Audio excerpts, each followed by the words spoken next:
Agents has been causing hiccups in the country's gene sequencing efforts.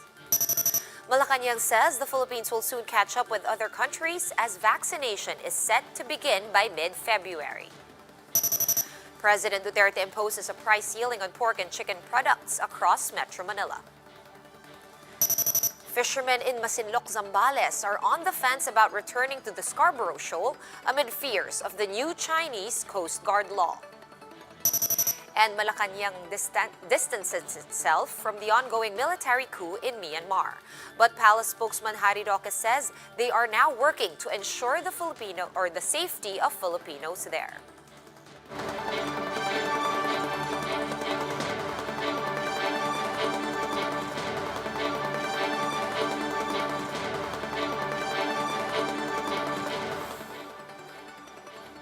Fast, focused, and fearless. Here's a roundup of stories we're watching now. I'm Sean Yao. The Health Department says a shortage of reagents needed to detect new COVID-19 variants has affected the country's biosurveillance efforts. Health Undersecretary Maria Rosario Vergeire says the low genome sequencing output last week was caused by the delay in the delivery of reagents, the main ingredients used for chemical-based tests.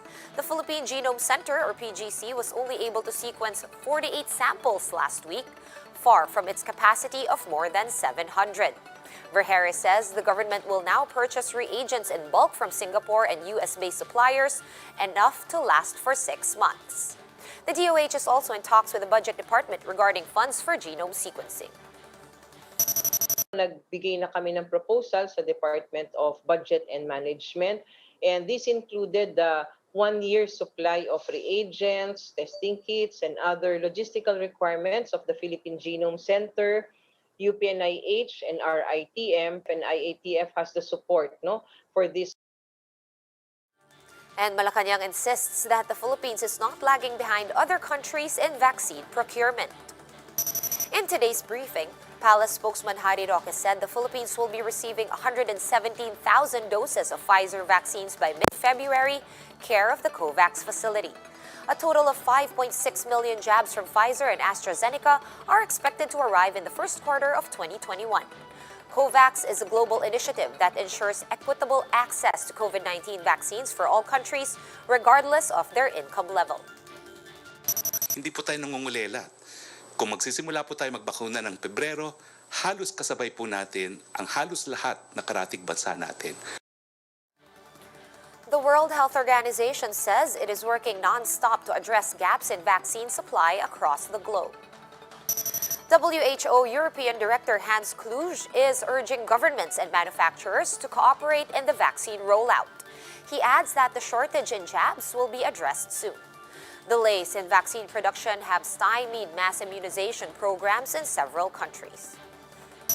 Solidarity does not necessarily mean that each country in the world starts exactly at the same moment, right? And it's up to the country then to make the plans. But I also would like to mention here that we don't doubt that the manufacturers and the producers are also working 24/7 to bridge the gap. We have more stories after this quick break. Stay with us.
are still watching One News Now. I'm Sean Yao. President Duterte has signed an executive order imposing a price ceiling on select pork and chicken products. Under EO 124, prices of kasim and pigi should not be sold for more than 270 pesos per kilo. Liempo should be sold for a maximum of 300 pesos per kilo, while dressed chicken should not exceed 160 pesos per kilo. Prices of pork skyrocketed to as high as over 400 pesos per kilo last month, while the price of chicken hit as much as 200 pesos a kilo. The EO covers all of Metro Manila for 60 days. Violators could face closure of stalls according to the executive order. And the Agriculture Department is accusing wholesalers and middlemen of jacking up pork prices. Senators say if price manipulation is proven, the DA should punish those responsible. Mean Los Baños joins us live from Pasig City to tell us more. Hi, Mean. Were there any concrete resolutions after the Senate inquiry?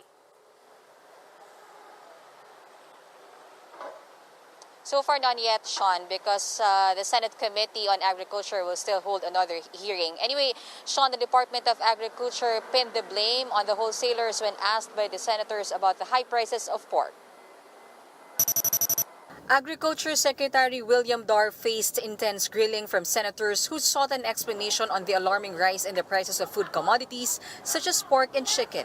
Tama po ba yung narinig ko na ang dahilan sa pagtaas ng presyo ng bilihin ay hindi dahil sa shortage but more of market manipulation? Nationwide, meron tayo very thin supply.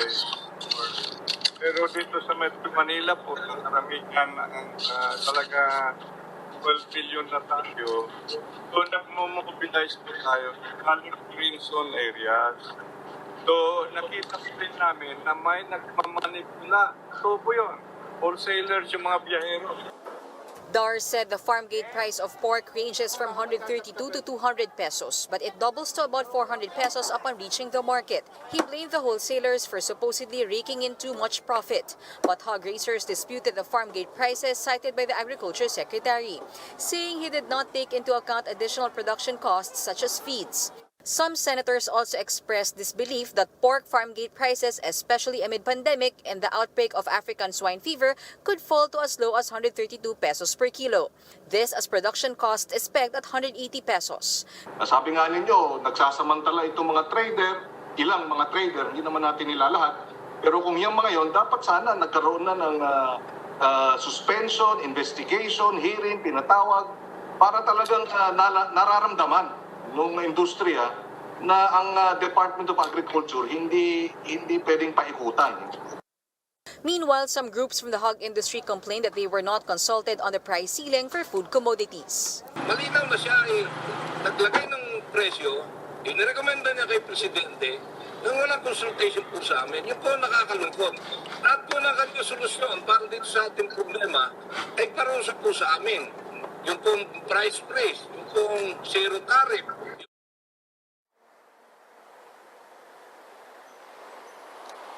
Sean, the DA officials also visited several markets this morning where they found that the prices of pork have already gone down from as much as 420 pesos per kilo to 350 to 380 pesos per kilo. Sean? Thank you so much for that update, Mean Los Baños, reporting to us live from Pasig City. In other news, some fisherfolk have stopped fishing in the Scarborough shoal from fear of Chinese aggression, aggravated by a new Chinese Coast Guard law. Romel Lopez has the story. Efren Coronis is among the fishermen in Masinloc, Zambales who have been able to sail through Scarborough Shoal or Bajo de Masinloc. He has received a boat from the Bureau of Fisheries and Aquatic Resources as a donation. Fisherfolk in the area now fear of Chinese aggression after the Middle Kingdom passed a new law allowing its Coast Guard to fire on foreign ships that illegally enter their claims.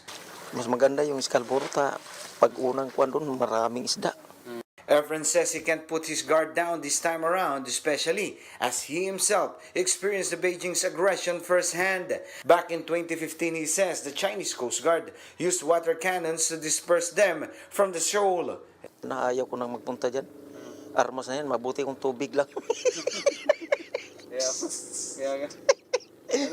Ay, mo, mabuti kung tubig lang, kaya pwede pa, talusika, tubig lang. Eh, yung bala, wala, patay na. Several boats are seen floating idly at a private port in Masinloc as more and more fishermen are on the fence about going to Scarborough. Joseph Heruela has not returned to Bajo de Masinloc since May last year. He recalls going home empty-handed after being harassed by the Chinese Coast Guard. Alanganin na sir, kasi ang iunang isipin mo doon, mag-starting kayo ng 200, tapos 200,000, tapos pagdating doon, bawalan kang mangisda, di, paano yun? O kaya di na lang. Total, okay na kami dito sa malapit. Oo, malapit. Heruela also laments how the government seems to have abandoned them as well. Sa palagay ko, kung may nagawa sila, dapat noon pa sana. Ay ngayon pa na parang masyado ng masyado ng parang kung sa kuan pa nakabaon na mas husto yung angkor nila doon sa sa Scarborough. Both fishermen noted that as long as the aggression continues and the lack of solid actions from the government persist, more and more fisher folks will end up with nothing. For News 5, Rami Lopez, we are One News. Malacanang says it has gotten in touch with the Philippine Embassy in Myanmar after reports of a military coup in the Southeast Asian country. Palace spokesman HARRY ROQUE says they're prioritizing the safety of Filipinos in Myanmar. However, Roque says that the Philippines will not meddle with Myanmar's internal affairs. The military has taken control of Myanmar after detaining its leader Aung San Suu Kyi and other key officials. Residents were seen rushing to markets to stock up on food and other daily essentials. Phone lines in the capital and main commercial center of Yangon have been cut. The military claims voter fraud in the November elections, which was dominated by Suu Kyi's party. A military-owned TV channel announced that the apparent coup was necessary to preserve the stability of the state. Gumagalaw po ngayon nating embahada sa Myanmar para magbigay ng tulong sa lahat ng mga Pilipino. Kung gusto pong mga umuwi ng ilang mga Pilipino, gagawan po natin paraan na sila makauwi. Kung gusto po nilang temporary shelter dyan sa ating embassy, gahanap po tayo ng mga paraan. No? At pinag-iingat nga po natin ng lahat ng ating mga kababayan dyan sa Myanmar. For more updates, visit News 5, The Philippine Star, and Business World online. Visit our website, onenews.ph, for more in-depth analysis. You can also catch One News on the Signal Play app. Register for a free account at www.signalplay.com and stream One News live anytime, anywhere. I'm Sean Yao, and we are One News.